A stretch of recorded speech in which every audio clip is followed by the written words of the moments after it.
Welcome to my YouTube channel. আশা করি তোমরা সবাই ভালো আছো। আজকে আমি তোমাদের ক্লাস 12 ফোর্থ সেমিস্টারে ফিলোজফির কিছু ইম্পর্টেন্ট 2 মার্কসের কোশ্চেন অ্যান্সার দিয়ে দিচ্ছি। নেক্সট ভিডিওতে আমি তোমাদের বড় কোশ্চেন দিয়ে দেবো। আর ভিডিওটা ভালো লাগলে বন্ধুদের শেয়ার করে দিও। চ্যানেলে যারা নতুন, চ্যানেলটা সাবস্ক্রাইব করে রাখো। তাহলে বন্ধুরা আরম্ভ করে দিচ্ছি। আগে বলে দিই, তোমাদের ইউনিট 2 আর ইউনিট 1 আর ইউনিট 2তে ফিলোজফি তোমাদের সিলেবাসটা ভাগ করা আছে। প্রথমে তোমাদের পাশ্চাত্য যুক্তিবিজ্ঞান, সাংকেতিক যুক্তিবিজ্ঞান ও আরোহ যুক্তিবিজ্ঞান। প্রথম অধ্যায় সত্যাপেক্ষ, দ্বিতীয় অধ্যায় বুলীয় সংখ্যা ভেনচিত্র, তৃতীয় অধ্যায় আরোহ অনুমানের স্বরূপ, চতুর্থ অধ্যায় কার্যকারণ, পঞ্চম অধ্যায় মিলের পরীক্ষামূলক অনুসন্ধানের পদ্ধতি। এখান থেকে তোমাদের আসবে 2 মার্কসের কোশ্চেন, 3 মার্কস আর 6 মার্কস। কিন্তু নেক্সট আছে সমকালীন ভারতীয় চিন্তা। এখানে রবীন্দ্রনাথ ঠাকুরের মানবতাবাদ এবং স্বামী বিবেকানন্দের কর্মযোগ, সপ্তম অধ্যায় মহাত্মা গান্ধীর অহিংসা। এখান থেকে বন্ধুরা তোমাদের কিন্তু কোনো 2 মার্কসের কোশ্চেন অ্যান্সার আসবে না। এখান থেকে তোমাদের দিতে হবে শুধু 3 আর 6 মার্কসে। 3 মার্কসে দুটো কোশ্চেন অ্যান্সার তোমাদের করতে হবে, আর 6 মার্কসে তোমাদের দুটো কোশ্চেন অ্যান্সার দিতে হবে। 2 মার্কসে তোমাদের 4টে কোশ্চেন দেবে, সেখান থেকে তোমাদের দুটো করতে হবে, আর 6 মার্কসে 3টে কোশ্চেন দেবে, সেখান থেকে তোমাদের দুটো অ্যান্সার দিতে হবে। চ্যানেলে যারা নতুন বন্ধুরা, চ্যানেলটা সাবস্ক্রাইব করে রেখো। আমি তোমাদের কোশ্চেন অ্যান্সার দিয়ে আরম্ভ করে দিচ্ছি। প্রথম কোশ্চেন, ধ্রুবক কাকে বলে? ধ্রুবক হলো সেই চিহ্ন যার একটি স্থায়ী ও নির্দিষ্ট অর্থ আছে, যেগুলি পরিবর্তিত নয়। এই ধরনের প্রতীকগুলি হলো স্থায়ী ও নির্দিষ্ট। বৈকল্পিক বচনের ক্ষেত্রে ব্যবহৃত ধ্রুবকটি কি? বৈকল্পিক বচনের ক্ষেত্রে ব্যবহৃত ধ্রুবকটি হলো ভেল। এটিকে হয় অথবার জন্য ব্যবহার করা হয়। দ্বিধ্রুবক কি? যে ধ্রুবক একটিমাত্র চলকের সাহায্যে কোনো বাচনিক অর্থকে প্রকাশ করতে পারে না, কিন্তু দুটি চলকের সাহায্যে বাচনিক অর্থকে প্রকাশ করতে পারে, সেই ধ্রুবককে বলা হয় দ্বিধ্রুবক। যেমন কাল, হর্ষু, ভেল আর হচ্ছে তোমাদের ট্রিপল বার। এই 4টে তোমাদের ধ্রুবক কয়টি ও কি কি? ধ্রুবক হলো 5টি: কাল, হর্ষু, ভেল, ডট আর ট্রিপল বার। বন্ধুরা এখানে একটা তোমাদের ডট হবে, তোমাদের একটু বলতে ভুলে গেছি 3 নম্বর কোশ্চেনে। 4 বললাম, 5-এ যাচ্ছি। শহরে মিছিল হওয়া সত্ত্বেও কিন্তু যানজট হয়নি। বাক্যটির আকার কি? বাক্যটির আকার হলো পি ডট কাল কিউ। এখানে কিন্তু শব্দটি একটি সংযৌগিক অর্থের দ্বৈতক। বৈকল্পিক বচন কাকে বলে? হয় অথবা দিয়ে গঠিত বচনই হলো বৈকল্পিক বচন। যেমন রাম, হয় রাম কলকাতা যাবে অথবা দিল্লি যাবে। রাম আসবে যদি এবং কেবলমাত্র যদি শ্যাম আসে। এর সাংকেতিক রূপ কি? এর সাংকেতিক রূপ হলো বি ট্রিপল বার কিউ। কারণ এখানে রাম আসবে জন্য পি, শ্যাম আসবে জন্য কিউ, যদি এবং কেবলমাত্র জন্য ট্রিপল বার এই চিহ্নটি ধরা হয়েছে।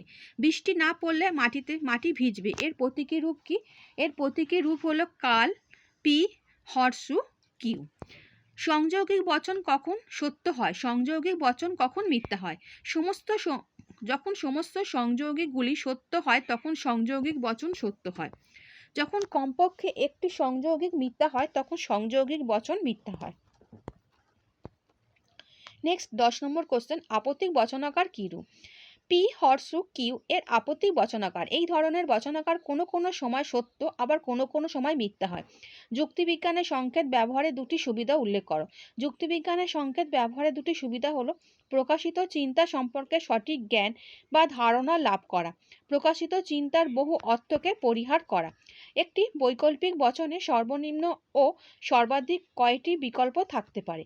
একটি বৈকল্পিক বচনে সর্বনিম্ন 2টি বিকল্প এবং সর্বাধিক বহু বিকল্প থাকতে পারে। একটি দ্বিপ্রাকৃতিক বচন কখন সত্য এবং কখন মিথ্যা হয়ে থাকে? একটি প্রাকল্পিক বচন সত্য হয় তখনই যখন এর উভয় অংশ একই সঙ্গে সত্য অথবা একই সঙ্গে মিথ্যা হয়। এছাড়া অন্যান্য ক্ষেত্রে দ্বিপ্রাকল্পিক বচন মিথ্যা হয়। জজ বুলের ব্যাখ্যা স্বীকার করলে এ বচনের আবর্তনকে বৈধ বলা যায় না কেন? জজ বুলের ব্যাখ্যা স্বীকার করে নিলে এ বচনের আবর্তনকে বৈধ বলা যায় না, কারণ তা বচনের অস্তিত্বমূলক দোষকে সূচিত করে। কেননা এ বচনের আবর্তনের ক্ষেত্রে এ থেকে সিদ্ধান্ত যে আই বচন, বন্ধুরা এখানে আই হবে, এটা যে আই বচনের কথা বলা হয়েছে তার অস্তিত্বমূলক তাৎপর্য থাকলেও এ বচনের কোনো অস্তিত্বমূলক তাৎপর্য নেই। এক্ষেত্রে তাই অস্তিত্ব থেকে অস্তিত্বের বিষয়কে সূচিত করা হয়েছে। অবৈধ রূপে গণ্য। অস্তিত্বমূলক তাৎপর্য বলতে জজবুল কি বুঝিয়েছেন? অস্তিত্বমূলক তাৎপর্য বলতে জজবুল যা বোঝাতে চান তা হলো কোনো বচনের মাধ্যমে যদি তার বক্তব্য বিষয় সঙ্গে বাস্তব অস্তিত্বের মিল থাকে তবে স্বীকার করে নিতে হয় যে সেই বচনের অস্তিত্বমূলক তাৎপর্য রয়েছে। যেমন এইরূপ বচনটির ক্ষেত্রে দেখা যায় যে বাস্তবে কমপক্ষে একজন সৎ মানুষের অস্তিত্ব আছে, সেই কারণে বলা যায় যে এর অস্তিত্বমূলক তাৎপর্য আছে। নেক্সট 16 নম্বর কোশ্চেন, জজবুলের ব্যাখ্যা অনুসারে কোন নিরপেক্ষ বচন শূন্য বচন এবং কোন নিরপেক্ষ বচন নিশূন্য বচন নামে পরিচিত? জজবুলের ব্যাখ্যা অনুসারে এ এবং ই নামক সামান্য বচন দুটি শূন্য বচন রূপে গণ্য।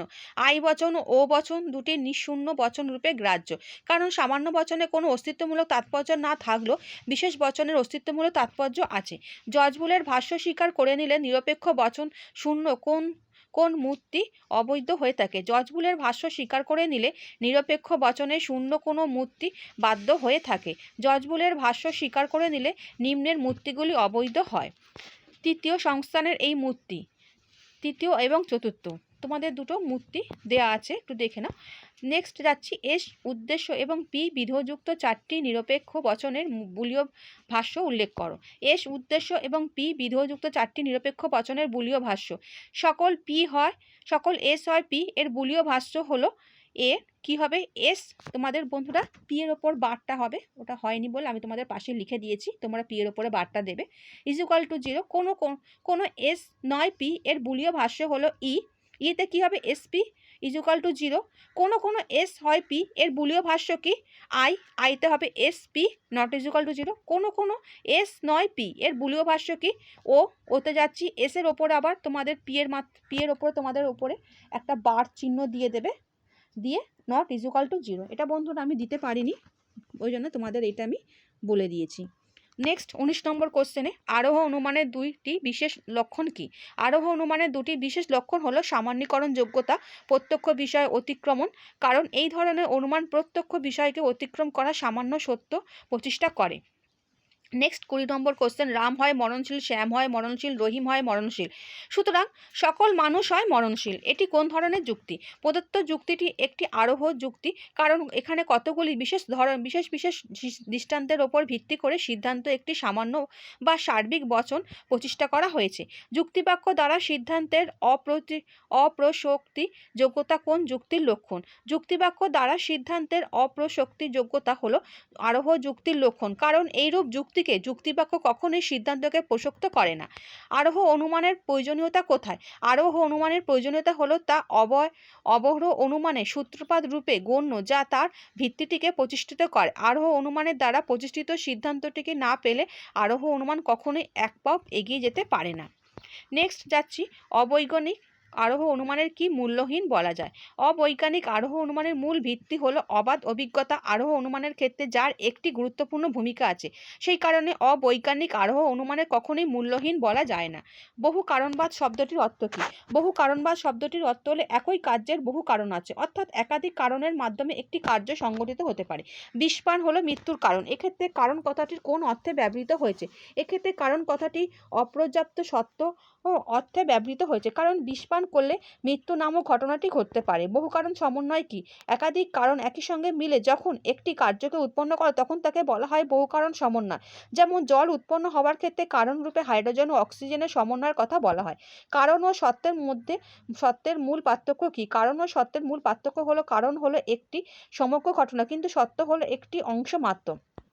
সত্যের সমষ্টি তাই কারণের সমষ্টি তাই কারণের বিষয়টিকে উল্লেখ করা হয়। মিলের পরীক্ষণমূলক পদ্ধতি কয়টি ও কী কী? 5টি। অন্বয় পদ্ধতি, ব্যতিরেখে পদ্ধতি, অন্বয় ব্যতিরেখে পদ্ধতি, স্বপরিবর্তন পদ্ধতি ও পরিশেষ পদ্ধতি। এগুলিকে তাই পঞ্চ পরীক্ষণমূলক পদ্ধতি বলা হয়। সমাজে বেকারত্ব বাড়ার সঙ্গে সঙ্গে অপরাধ বৃদ্ধি পায়, এখানে কোন পদ্ধতির কথা বলা হয়েছে? এইরূপ ক্ষেত্রে স্বপরিবর্তন পদ্ধতির প্রয়োগ করা হয়েছে, কারণ এখানে কার্যকারণের পরিমাণের বিষয়টিকে পরিবর্তনের কথা বলা হয়েছে। মিলের কোন পদ্ধতি পরিমাণের পদ্ধতি রূপে গণ্য? প্যাথেটিকের পদ্ধতি প্রমাণের পদ্ধতি রূপে গণ্য, কারণ এই পদ্ধতির মাধ্যমে কার্যকারণ সম্বন্ধকে প্রমাণ করা হয়। তৃতীয় অপনয়ন সূত্রের ওপর কোন পদ্ধতি প্রতিষ্ঠিত? তৃতীয় অপনয়ন সূত্রের ওপর সহ পরিবর্তন পদ্ধতিতে প্রতিষ্ঠিত, কারণ এইরূপ পদ্ধতিতে কারণের পরিমাণের কথা উল্লেখ করা হয়েছে। মিলের পদ্ধতিগুলি যে গ্রন্থে আলোচিত তার নাম কি? তার নাম হলো আ সিস্টেম অব লজিক। নেক্সট যাচ্ছি 33 নম্বর কোশ্চেন। দুটি বচন যৌক্তিকভাবে সমমান কখন হয়? দুটি বচন যৌক্তিকভাবে সমমান হবে যদি এবং কেবল যদি বচন দুটি সত্য মূল্যে একই হয়, অর্থাৎ উভয় অংশে একই সঙ্গে সত্য হবে অথবা একই সঙ্গে মিথ্যা হবে। যৌক্তিক দ্বি-প্রাকল্পিক বচন কাকে বলে? যে সত্যপেক্ষক দ্বি-প্রাকল্পিক বচন সত্য সেই বচনকে বলা হয় যৌক্তিক দ্বি-প্রাকল্পিক বচন। এই ধরনের বচন সবসময় সত্য রূপে গণ্য করা হয়। সমমান বচনের সত্য দাবি কি? সমমান বচনের সত্য দাবি এই যে বচনটি কখনো সত্য যখন বচনটির উভয় অংশ একই সঙ্গে সত্য অথবা একই সঙ্গে মিথ্যা হয়। এছাড়া আরও অন্যান্য সমস্ত ক্ষেত্রে তা মিথ্যা রূপে গণ্য হয়। আচ্ছা বন্ধুরা, আজকে আমি তোমাদের 2 মার্কসের এখনই কোশ্চেন আনসার দিয়ে দিলাম। একটু পরে আমি তোমাদের 3 মার্কসের কোশ্চেন আনসার এবং তারপরে আমি তোমাদের বড় কোশ্চেন দিয়ে দিচ্ছি। আর ভিডিওটা ভালো লাগলে বন্ধুদের শেয়ার করে দিও, চ্যানেলের সঙ্গে যুক্ত থাকো। একটু পরেই আমি তোমাদের আরও কোশ্চেন আমি তোমাদের দিয়ে দিচ্ছি। আচ্ছা বন্ধুরা, ভালো থেকো, ভালো করে পরীক্ষা দাও।